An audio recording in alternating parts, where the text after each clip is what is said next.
Queridos, eu quero ler um texto do Evangelho segundo escreveu São João, capítulo 16, versículo 33, onde o texto diz: Tenho-vos dito isso, para que em mim tenhais paz. No mundo tereis aflições, mas tende bom ânimo, eu venci o mundo. Queridos, com base neste texto,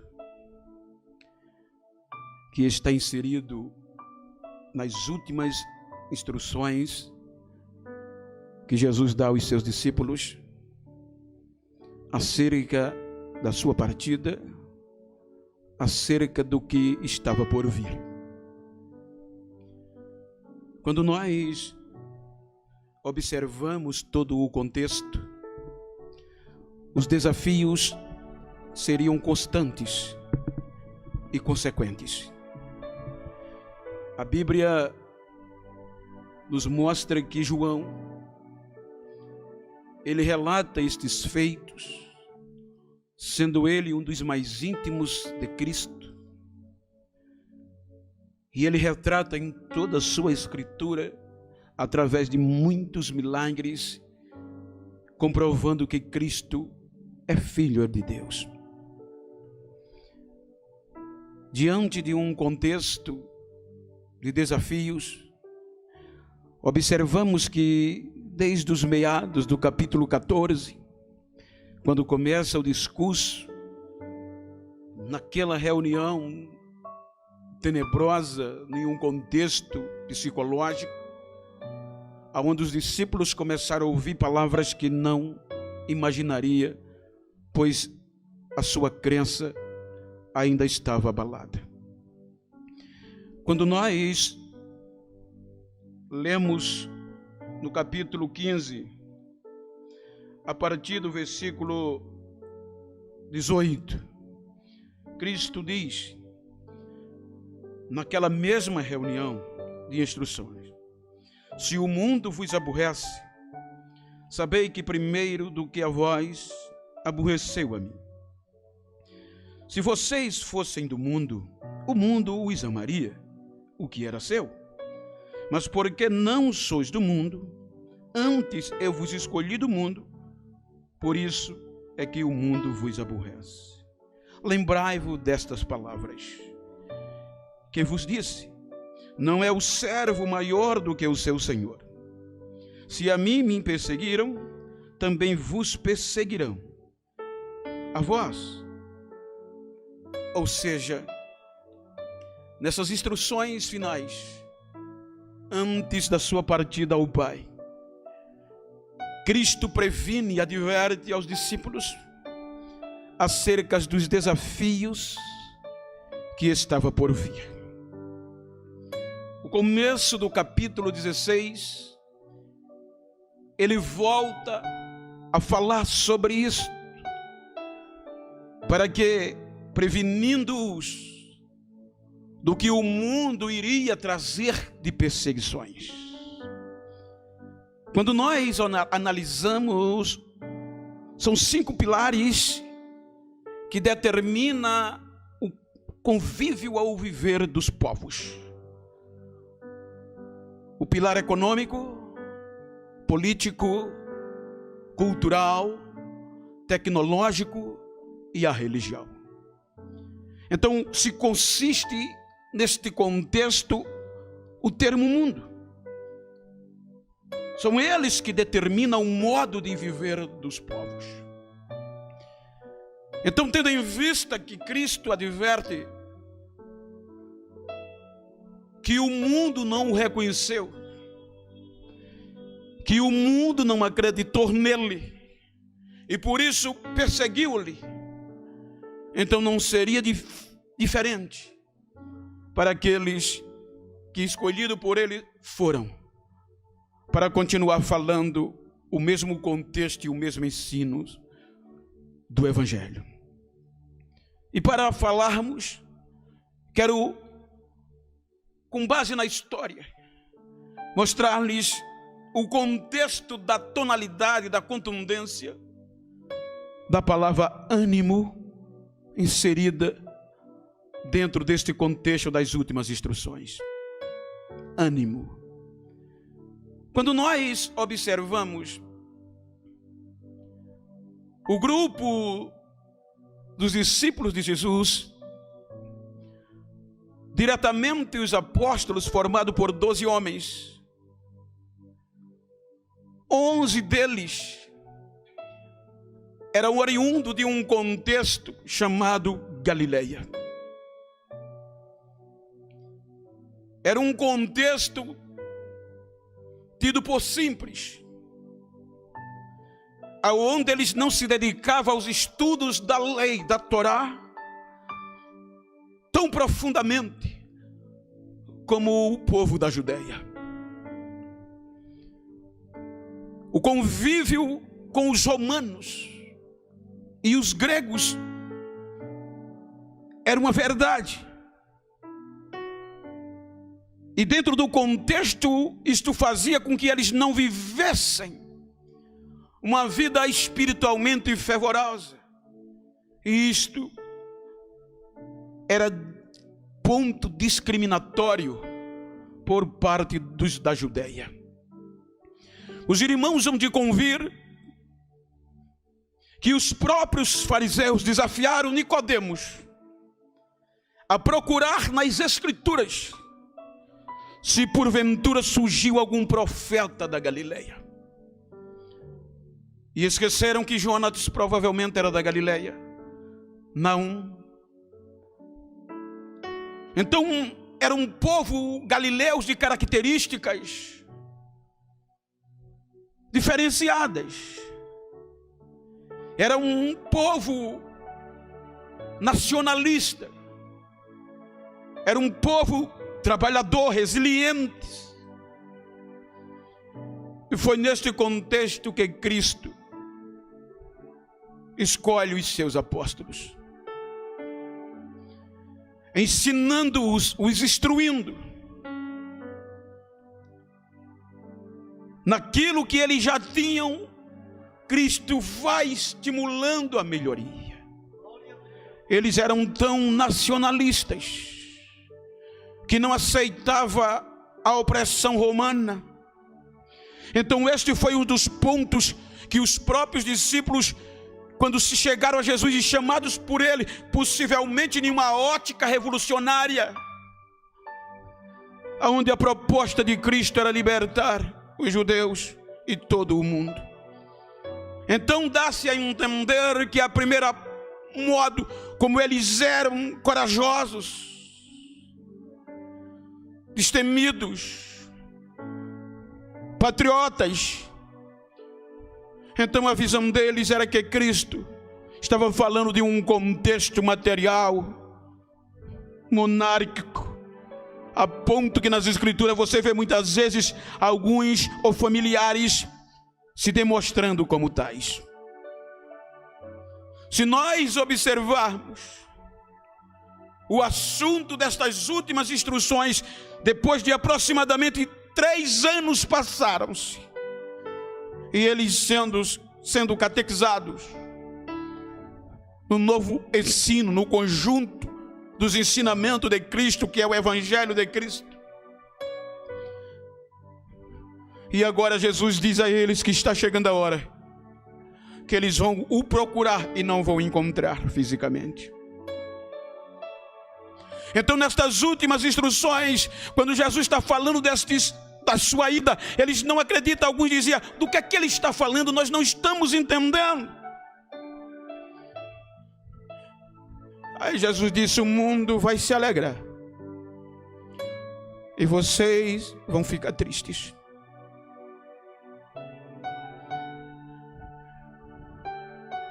Eu estou indo, mas eu deixo uma palavra para vocês: ânimo, para não naufragar na fé. Se nós observarmos o contexto cultural, 4 idiomas predominavam neste tempo: o hebraico, o idioma original dos hebreus;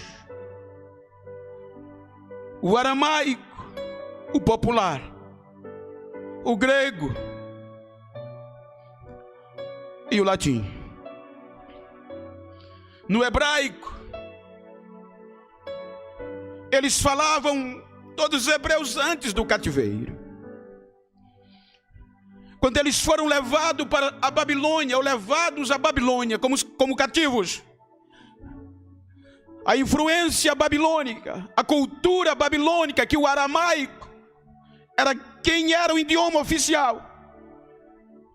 E quando a maioria dos judeus voltaram da Babilônia, o aramaico se torna também uma das suas línguas.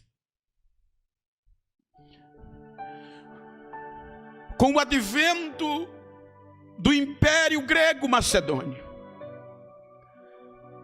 quando Alexandre, com o seu grande e poderoso exército, conquistou muitas terras, inclusive a Palestina, o grego predomina.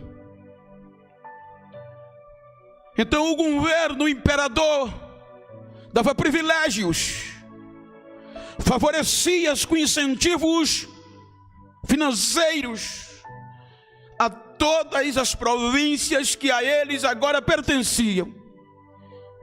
Aqueles que incluíam e adaptavam a cultura grega em seu dia a dia eram incentivados por motivos financeiros.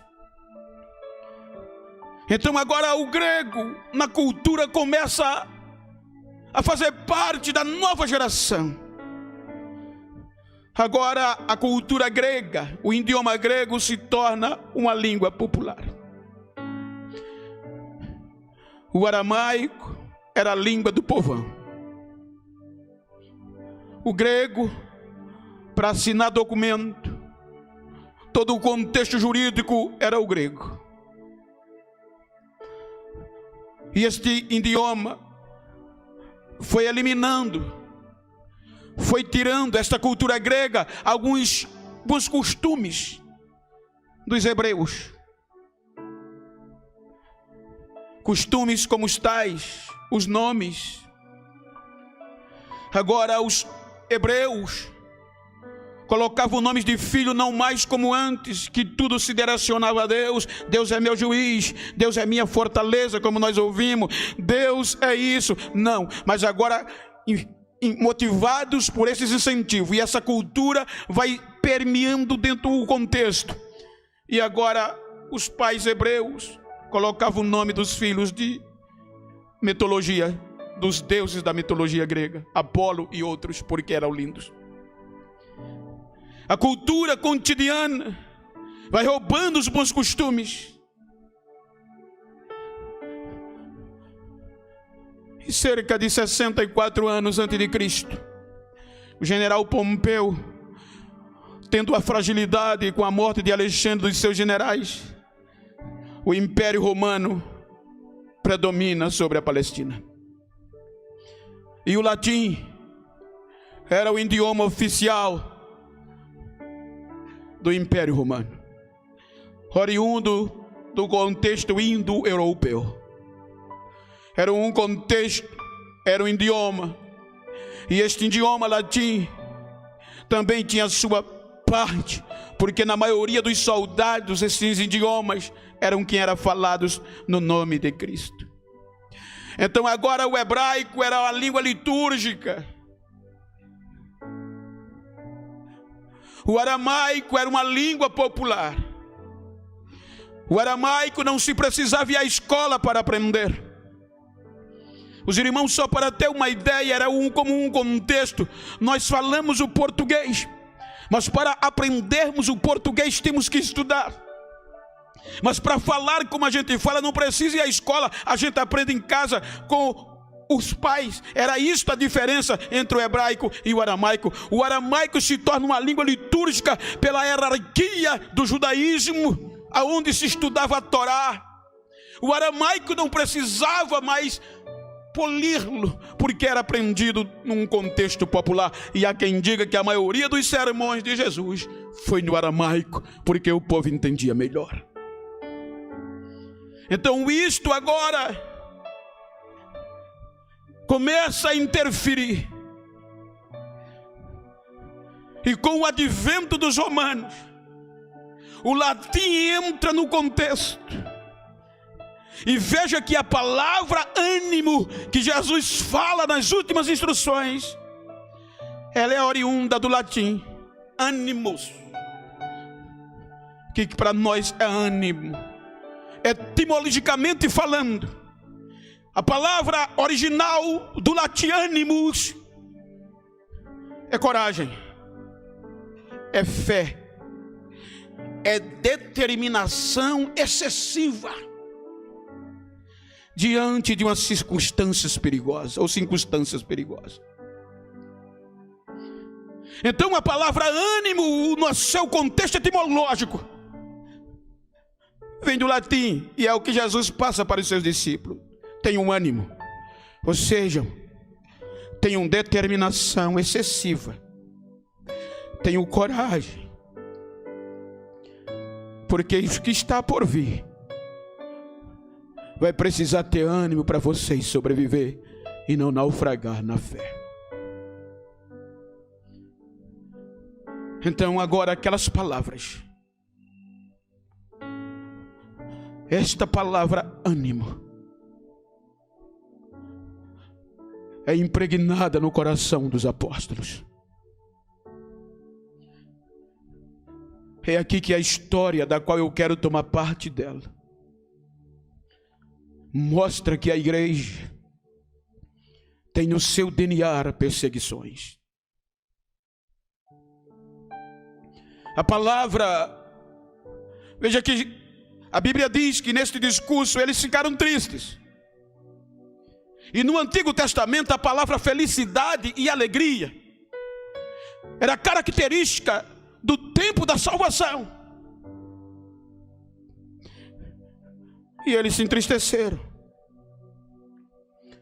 E Jesus disse a eles: no mundo vocês terão aflições. Veja que não está no singular, está no plural, aflições. O mundo vai causar isso em vocês. Quando nós observamos 19 séculos de história de perseguições duríssimas, os 300 primeiros anos da igreja, eu tentei entender o quanto esta palavra ânimo fez parte no cotidiano da igreja. A coragem excessiva, a determinação excessiva diante de situações perigosas. Se nós observarmos a história, a igreja é expert em perseguições e em tribulação.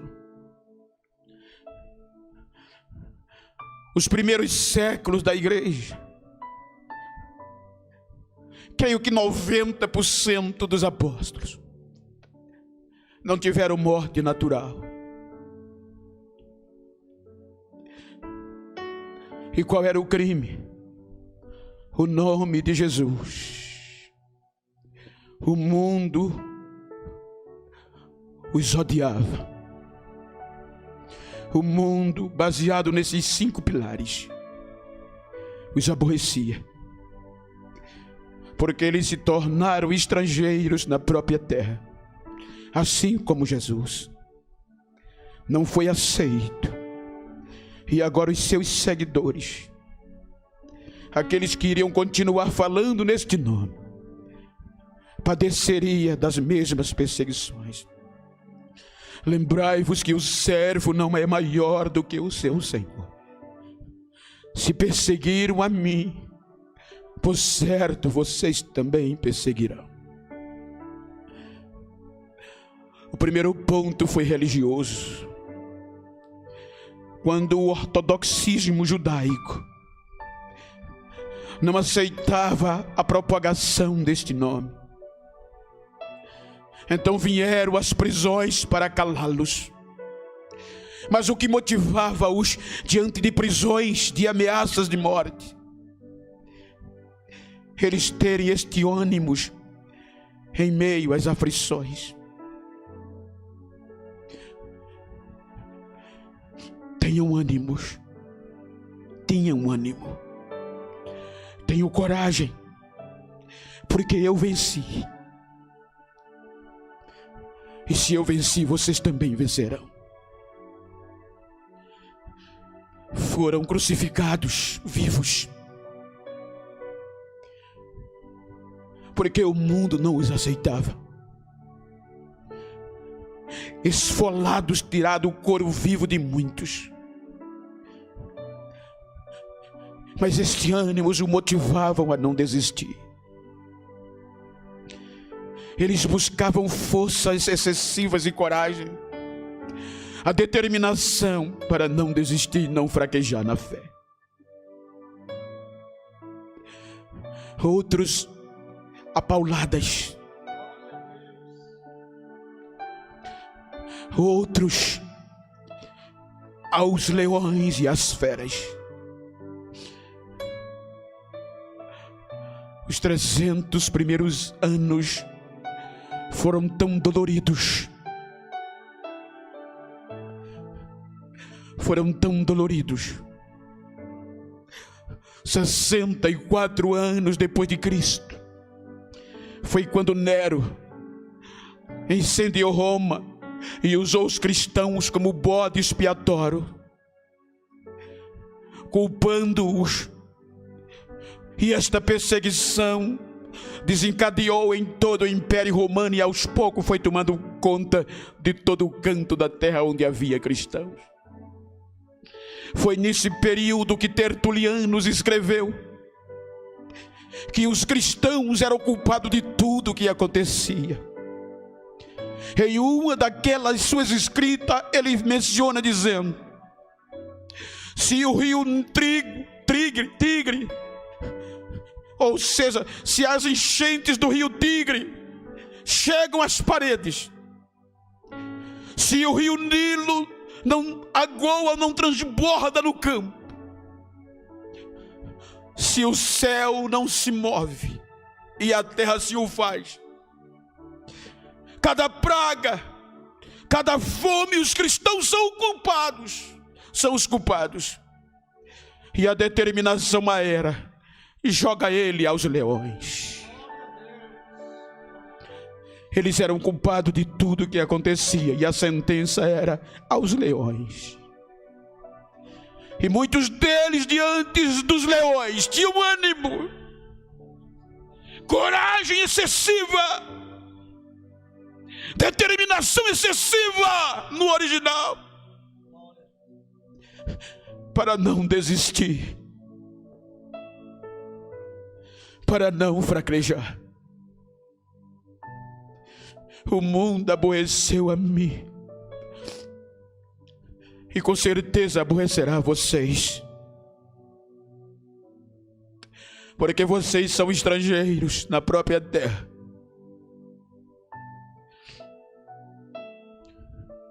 No ano 303, quando o imperador, salvo engano, quando o imperador Diocleciano determinou a destruição de todas as igrejas, Diocleciano determinou que todos os cristãos fossem dispensados do exército, do governo. O negócio ficou tão sério economicamente, politicamente, que Eusébio escreve que muitas cidades cristãs foram arrasadas, destruídas pela fúria deste império. Foram 19 anos 19 séculos, melhor dizendo, de perseguições. E a igreja nunca parou. Uma geração ia, outra geração vinha. Mas essa palavra tem um ânimo. Não desista. Busque coragem, além da que você já tem. E não deixe naufragar a vossa fé diante das circunstâncias perigosas. 19 anos de história que você lê e as lágrimas caem. De cristãos que eram colocados em lugares estreitos como caixões, e os seus corpos eram penetrados por pregos. De cristãos que eram colocados dia e noite em quartos escuros com pingueira de água, para a pressão psicológica fazer eles desistirem da fé. Aonde estes cristãos buscavam ânimo?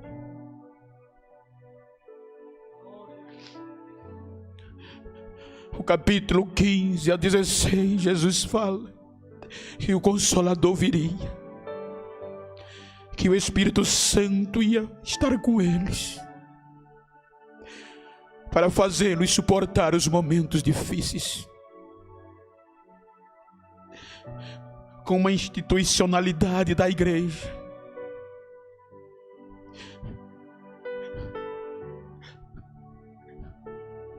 com o advento do Islã, do comunismo, o socialismo, a igreja silenciou.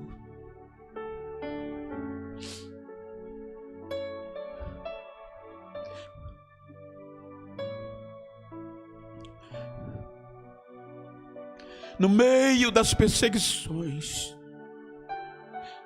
se viam mais milagres. No meio dos momentos difíceis,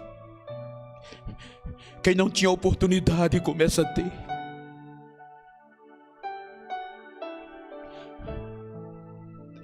A perseguição está no DNA da igreja. Eles diziam, neste tempo de crise, que a perseguição fazia parte da história da igreja. E não só isso, mas aqueles que davam a vida por amor a Jesus eram tidos em alta estima. O que é que o Senhor quer falar? É que os cientistas, os economistas, dizem que crise maior está por vir. Crises que a nossa geração nunca viveu. Eu recebi um pedido de oração ontem de pessoas, de famílias que têm pessoas que já estão suicidando-se.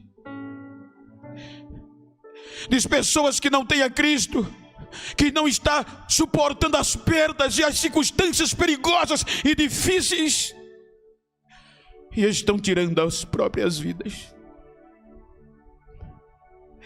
Mas a igreja tem um diferencial. Ela entende esta palavra, ânimo. Ela busca sempre coragem excessiva diante de circunstâncias perigosas. Dizem que está vindo uma recessão como nunca na história. Mas o bom é que quando nós lemos o capítulo 16, o capítulo 16 do mesmo evangelho segundo escreveu João, quando nós lemos dentro de um contexto, versículo 20, Jesus disse: na verdade, no mesmo discurso, na mesma reunião, na verdade vos digo, que vós chorareis e lamenteis, e o mundo se alegrará. E vós vão estar tristes, mas a vossa tristeza se converterá em alegria. A mulher, quando está para dar à luz, sente tristeza, porque é chegada a hora. Mas depois de ter dado à luz a criança, já não se lembra das aflições pelo prazer de haver nascido um menino ou um homem no mundo. Assim também vós, agora na verdade tendes tristeza, mas outra vez os verei, e o vosso coração se alegrará, e a vossa alegria ninguém tirará. Aleluia. O próprio apóstolo Paulo disse que a glória, a alegria, a grandeza que está reservada para nós não há de se comparar com as aflições desta vida. É bem maior a alegria que está reservada para nós. Tenham ânimo.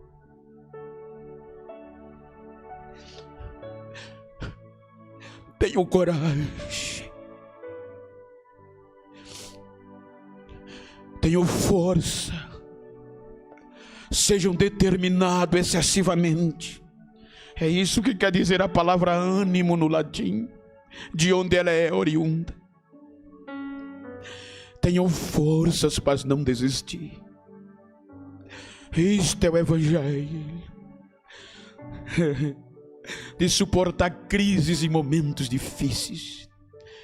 É neste momento que Jesus é mais chamado, é mais pregado, é em momentos difíceis de crise. Então por isso, meu amado irmão, minha amada irmã, aonde você esteja na sua residência, aonde você esteja no seu carro, no seu trabalho, que está conectado neste canal, eu te digo, independente do que há por vir, independente das circunstâncias perigosas que estamos vivendo, e segundo os especialistas vai piorar, independente do dano que ela venha trazer, Jesus nos preveniu: no mundo tereis aflições, mas tenham bom ânimo. Mas por que bom ânimo? Porque eu venci o mundo. Eu venci o mundo. Então vamos lá, amigo. Então vamos lá, amiga. Você consegue. Talvez você está querendo desistir pelas aflições.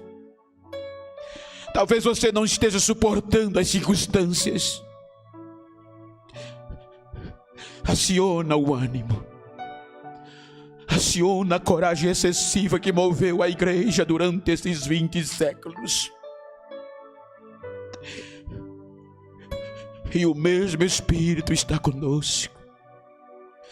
E neste final de manhã, a palavra que eu vos tenho é ânimo, é coragem, é fé em meio às circunstâncias perigosas.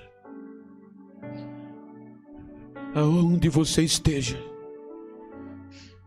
vamos lá.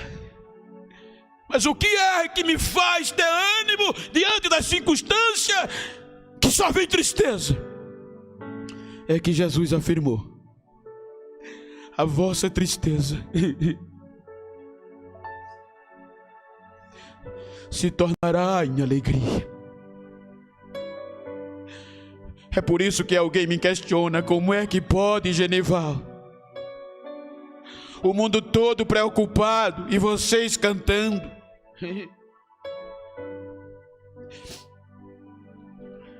Como é que pode o mundo todo isolado e vocês lutando para cultuar e adorar este Jesus? É ânimo,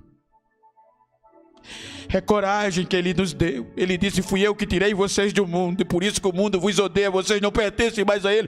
Se vocês fossem do mundo, o mundo amava vocês.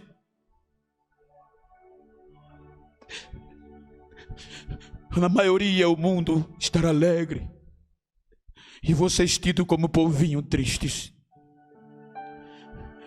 Mas a vossa tristeza se tornará em alegria. E essa alegria ninguém, nem as aflições, tirará de vocês, porque ninguém vos la tirará. Então, aonde você estiver, diga comigo: a minha alegria nada e ninguém tirará, porque eu tenho ânimo. Em meio às adversidades, ânimo. Em meio às perseguições, ânimo. Diante dos leões, ânimo. Diante do fogo, ânimo. Diante das feras, bom ânimo, bom ânimo. É o que Jesus disse à igreja: eu venci. Eu venci. Soberano Deus e eterno Pai, em nome de Jesus, eleva a voz a Ti, apresentando, Senhor, as famílias, apresentando aqueles que estão pensando em suicidar-se, apresentando o menos favorecido, apresentando, Senhor, as necessidades do Teu povo e do mundo como um todo. A Bíblia diz que nada acontece sem a Tua permissão. E se não fosse o Senhor, a nossa fé se esvaía, mas é o Senhor que nos guarda. E por ter este ânimo diferenciado, Senhor, a Tua igreja ora a Ti. Anima aqueles que estão desanimados. Aqueles que estão desistindo, os traz de volta. Salva vidas. Entra nos lares, nas famílias. Dê coragem àquele que perdeu. Dê determinação àqueles que deixaram de ser determinados. E as aflições busca sucumbi-los. Mas a Tua palavra nos previne do que estava por vir. E ainda o que está por vir. Mas a Tua palavra nos adverte e nos motiva: ânimo, ânimo, para não desistir. Que Deus te abençoe.